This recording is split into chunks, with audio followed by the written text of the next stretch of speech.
Feel like you're just floating through life, but not actually getting closer to the person that you want to be? It usually happens around New Year's. You imagine all the bad habits you're going to break free from, and all the good habits you will begin. This time will be different, you say to yourself. This time I am going to do the things that I say I will. Only to end up back where you began shortly after, and no closer to what you had envisaged. So the question is, how do you break free from bad habits and make the habits you desire easier and automatic? Atomic Habits by James Clear answers all these questions. We're going to be doing a fast-paced, detailed summary of the book and dive deep into topics like habit loops, dopamine spikes, priming your environment, plus heaps more.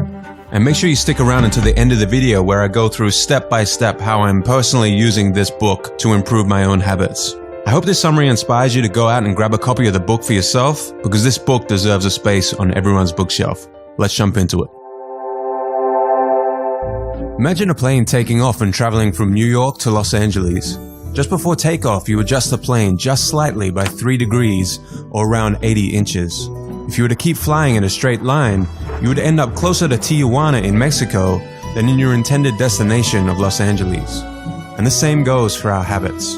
Tiny changes in our habits can change the trajectory of our lives in ways that we can't even notice until many years into the future looking back, in both good ways and bad. You are your habits. The power of atomic habits.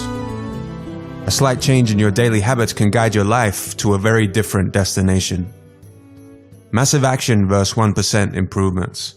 Far too often we convince ourselves that massive success is only possible through massive action in any goal we are pursuing. We expect ourselves to make some quantum leap or momentous improvement that will gain others' attention.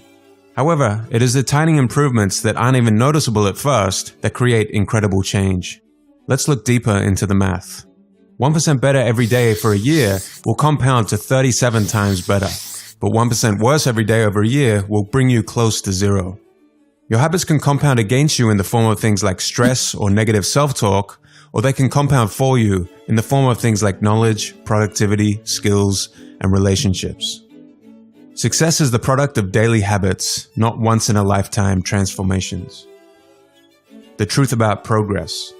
When you start any endeavor in your life, here is what you think should happen: linear progress. But here is what actually happens. Notice this section here in the beginning. Small changes in our progress are not even noticeable. James Clear refers to this part of the graph as the valley of disappointment. You've done so much, you've put in so much effort, and you can barely see any results. This is where most people fail and slip back into their old routines. The most powerful outcomes of any compounding process are delayed, so patience is required. Goals versus systems. Forget about goals, focus on systems instead. A goal is the result you want to accomplish. Systems deal with processes that lead to the results. The conventional wisdom suggests that the best way to achieve anything we want in life, be it getting into better shape, building a successful business, or spending more time with family, is to set specific, realistic goals. But if you completely ignored your goals and focused only on your systems, would you still succeed? The author of this book argues that you would. Here are some problems with only having goals. Successful and unsuccessful people share the same goals, so therefore the goal cannot be what differentiates winners from losers. Achieving a goal only changes your life for that moment in time. Goals can create an either-or conflict. Either you achieve the goal and succeed, or you don't and you're a failure, even if you are making progress in the right direction. When you achieve a goal, what do you do after? If your goal was running the local marathon, chances are after completing it, your motivation will quickly fade and you will just slip back into your old routines.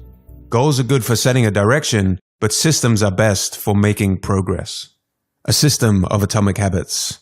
The problem with changing your habits is not you. The reason why you repeat the same bad habits for so long isn't because you don't want to change, but because you have the wrong system for change. Atomic habits are small routines and behaviors that accumulate to produce incremental positive outcomes over time. Big breakthroughs tend to get more attention than small improvements, but what really matters are the little daily decisions and actions we take. Just as atoms are the building blocks of molecules, atomic habits are the building blocks of remarkable results. There are 3 layers to behavior change. The first layer is changing outcomes, the result. Losing that weight, writing that book, or winning the season. The outcomes are what you get. The second layer is changing your process, what you do. The new workout routine, or developing a daily reading habit. And the third layer is changing your identity, what you believe, your worldviews, and how you think about yourself and others. Most people focus on the outcomes, but the best way to change your habits is by focusing on the person you want to become instead of the results that you want. The goal isn't to learn an instrument, it's to become a musician. The goal isn't to run a marathon, it's to become a runner. When something you want in your life becomes part of your identity, that is when your behaviors will start to naturally change. When you tell yourself and others, "I'm a runner," you want to live up to that identity. Remind yourself, every time you do a workout, you are an athlete. Every time you write a line of code, you are a programmer. And each time you instruct your team, you are a leader. The habit loop.